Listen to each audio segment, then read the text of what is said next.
प्रधानमंत्री नरेंद्र मोदी को आपने उनके विशेष विमान या फिर हेलीकॉप्टर से कार्यक्रम में पहुंचते हुए देखा होगा, लेकिन पूर्वांचल एक्सप्रेसवे पर पीएम मोदी हरक्यूलिस विमान पर सवार होकर पहुंचे। इस तरह पीएम ने पूर्वांचल एक्सप्रेसवे की मजबूती और वायुसेना के शौर्य का परिचय करवाया और बीजेपी की उम्मीदों वाले एक्सप्रेसवे का उद्घाटन किया। जब 3 साल पहले मैंने पूर्वांचल एक्सप्रेसवे का शिलान्यास किया था, तो ये नहीं सोचा था कि एक दिन उसी एक्सप्रेसवे पर विमान से मैं खुद उतरूंगा। पूर्वांचल में बाजी मारने के लिए योगी सरकार ने इस एक्सप्रेसवे को महज 36 महीने में तैयार करके अपना सबसे बड़ा दांव चला है, जिसके बहाने प्रधानमंत्री ने विपक्ष पर जोरदार हमला किया।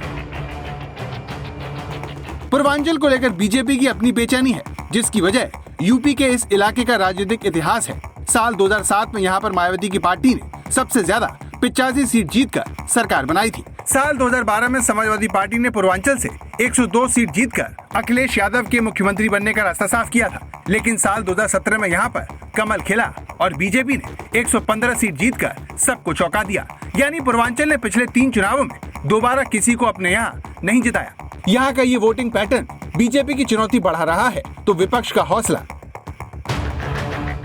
बीजेपी की तरफ पूर्वांचल अखिलेश यादव के लिए बहुत अहम है, इसीलिए समाजवादी पार्टी कार्यकर्ता सुबह ही इस एक्सप्रेसवे पर पहुंचे और उन्होंने फूल बरसाकर इसका उद्घाटन कर श्रेय लेने की कोशिश की। इस पर अखिलेश यादव ने ट्वीट कर लिखा, फीता आया लखनऊ से, नई दिल्ली से आई कैंची, सपा के काम का श्रेय लेने को मची है खिंचम खिंचाई। अखिलेश की विजय रथ यात्रा को भी पीएम मोदी के कार्यक्रम की वजह से कल तक के लिए टाल दिया गया था, मगर कल अखिलेश यादव गाजीपुर से लखनऊ तक इसी एक्सप्रेसवे के जरिए रथ यात्रा निकालने जा रहे हैं। आधा अधूरा पूर्वांचल एक्सप्रेसवे का उद्घाटन हो रहा है और जो काम समाजवादी पार्टी 4.5 साल पहले कर चुकी, उसी काम को आज सरकार कर रही है। इनके पास कोई नया काम भी नहीं है दिखाने को जनता के लिए। तो अखिलेश जी जो है वो अब छोटे बच्चे नहीं रह गए हैं, मुख्यमंत्री पूर्व में रहे हैं। अब उनको एक तो जो कहते हैं ना कहावत, खिसियानी बिल्ली खंबा नोचे, वो नहीं करना चाहिए।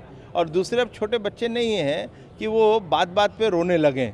आप भी काम करते तो आज आपका ये हाल नहीं होता। कांग्रेस का भी आरोप है कि चुनाव को देखते हुए योगी सरकार ने जल्दबाजी में कई मानकों से समझौता किया है।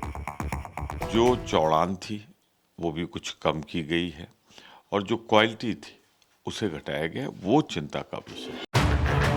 वहीं प्रियंका गांधी वाड्रा ने ट्वीट कर पीएम और गृह मंत्री की रैलियों में भीड़ जुटाने के लिए जनता की गाड़ी कमाई खर्च करने का मुद्दा उठाया।